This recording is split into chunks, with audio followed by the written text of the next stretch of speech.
معزز سامعین، آج چونکہ 26 جنوری ہے اور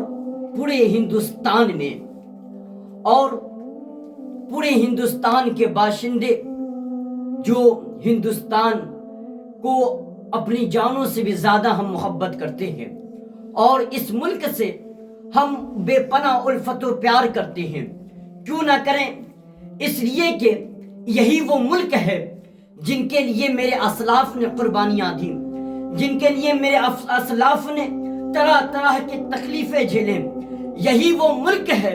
اور یہی وہ دیش ہے کہ معزز سامعین، جس ملک کے لیے ہمارے اسلافوں کو بے طریقے سے معزز سامعین ظلم و ستم کیا گیا، بلکہ آج لوگ کہتے ہیں کہ مسلمان کا حق کیا ہے اور مسلمانوں نے یوم آزادی کے موقع پہ کیا کیا، ان کی قربانیاں کیا ہے۔ تو میرے قوم کے نوجوانوں میں آپ سے گزارش کرنا چاہتا ہوں کہ ہمیں اپنے اسلاف کی زندگی کو پڑھنے کی ضرورت ہے، ہمیں اپنے اسلاف کی زندگی کو جاننے کی ضرورت ہے۔ معزز سامعین، سب سے پہلے انگریز کے خلاف اگر کسی نے فتویٰ دیا ہے تو معزز سامعین اسی کو دنیا علامہ فضل حق خیر آبادی کے نام سے جانتی اور پہچانتی ہے۔ سب سے پہلا فتویٰ انگریزوں کے خلاف علامہ فضل حق خیر آبادی نے دیا کہ اس ملک کو انگریزوں سے آزاد کیا جائے۔ مولانا شاہ اشفاق اللہ خان کی زندگی کو آپ اٹھا کر دیکھیں، معزز سامعین ٹیپو سلطان کی زندگی کو اٹھا کر دیکھیں، بلکہ جب ٹیپو سلطان شہید ہو گئے اس کے بعد بھی انگریز ان کے پاس جانے کو تھراتے تھے، گھبراتے تھے کہ کہیں اٹھ کر وار نہ کر دے۔ معزز سامعین، اس قدر بلکہ جب کفایت علی کافی کا بھی آپ نے نام سنا ہوگا، ایک معزز سامعین قربانی میں ایک بڑا بلند نام ہے علامہ کفایت علی کافی علیہ رحمت مراد آبادی کا۔ آپ نے نہیں سنا جب کفایت علی کافی کو پھانسی کی سزا دی گئی اور دینے سے پہلے جب انگریزوں نے پوچھا کہ بتاؤ تمہاری آخری خواہش کیا ہے، آخری خواہش کیا ہے، کوئی آرزو ہو، کوئی تمنا ہو تو پیش کرو، تو اس وقت کفایت علی کافی نے کہا تھا کہ پوری زندگی نبی کی نعت لکھی ہے، سوچتا ہوں جاتے جاتے نبی کی نعت میں ایک نعت کا اضافہ کرتا جاؤں۔ میری خواہش یہ ہے کہ ایک کاپی اور ایک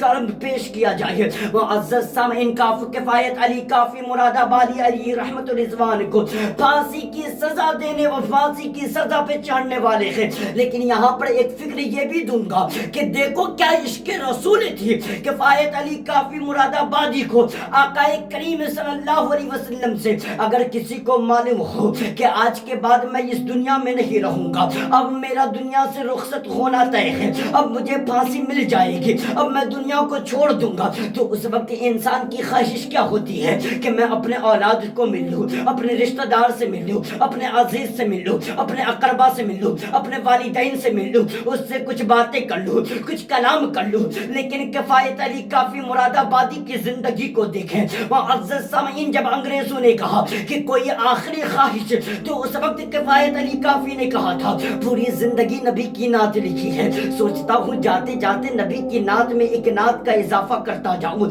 معزز سامعین، کفایت علی کافی المختصر کفایت علی کافی مراد آبادی کو معزز سامعین پین اور قلم، پین اور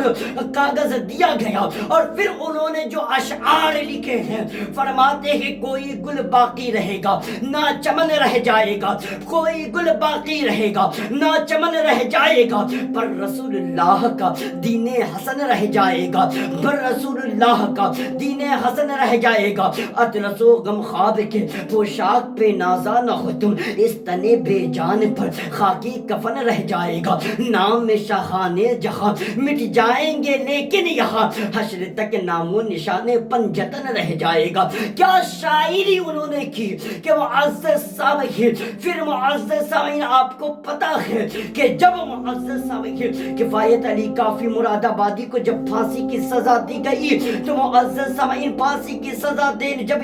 اشعار کو سنا تو یہاں تک کہ لکھنے والوں نے لکھا کہ کفایت علی کافی مراد آبادی کو معزز سامعین سامعین آپ نے پڑیس دیکھا ہوگا، اس پڑیس کو کفایت علی کافی کے سینے پر رکھا گیا اور اسے دوہرایا جاتا تھا۔ اس قدر ہمارے علماء نے اس دیش کی آزادی میں مصیبتوں کا سامنا کیا، پریشانیوں کا سامنا کیا، دقتوں کا معزز سامعین سامنا کیا، اور پھر یہ دیش ہمارا آزاد ہوا، یہ گلشن ہمارا آزاد ہوا، یہ ملک ہمارا آزاد ہوا۔ ہمیں اپنی جان سے بھی زیادہ عزیز ہے یہ دیش۔ کیوں؟ اس لیے کہ ہمارے نبی نے فرمایا کہ وطن سے محبت آدھا ایمان ہے۔ ہماری تعلیم ہی یہی ہے۔ آج لوگ نہ جانے جس کو جو دل میں آتا ہے وہ کہتا ہے، لیکن ہمارے حضور کی تعلیم ہی یہی ہے کہ ملک سے وفاداری آدھا ایمان ہے۔ اسی لیے تو کفایت علی کافی مراد آبادی نے اس طریقے کی پریشانی کو جھیل کر بھی معزز سامعین اپنے آپ کو انگریزوں کے سامنے سرخم نہ کیا، بلکہ معزز سامعین انگریز کے آنکھ میں آنکھ ملا کر کلام کی، اور معزز سامعین انگریز اس بات کو دیکھنے پر پھر معزز سامعین جب پریس ڈالا جاتا نا کفایت علی کافی مراد آبادی کے سینے پر، دل پر، تو پیٹھ پہ، تو اس وقت معزز سامعین حضور صلی اللہ علیہ وسلم تشریف لاتے، تو اس وقت کفایت علی کافی نے کہا تھا یا رسول اللہ اگر مجھے پتا ہوتا کہ اتنی تکلیف جھیلنے کے بعد آپ کی زیارت ہوتی ہے تو کفایت کب کا اپنے سینے پہ پریس چلوا لیا ہوتا تاکہ آپ کی زیارت پہلے ہو گئی ہوتی۔ یہ عشق رسول تھا۔ پھر علامہ اقبال نے وہ اشعار کہے کہ سارے جہاں سے اچھا ہندوستاں ہمارا، ہم بلبلیں ہیں اس کی، یہ گلستاں ہمارا، مذہب نہیں سکھاتا آپس میں بیر رکھنا، ہندی ہے ہم وطن ہے ہندوستاں ہمارا، مصر و روما، یونان و مصر و روما مٹ گئے سب جہاں سے، اب تک مگر ہے باقی نام و نشاں ہمارا، وما علینا الا البلاغ۔ السلام علیکم۔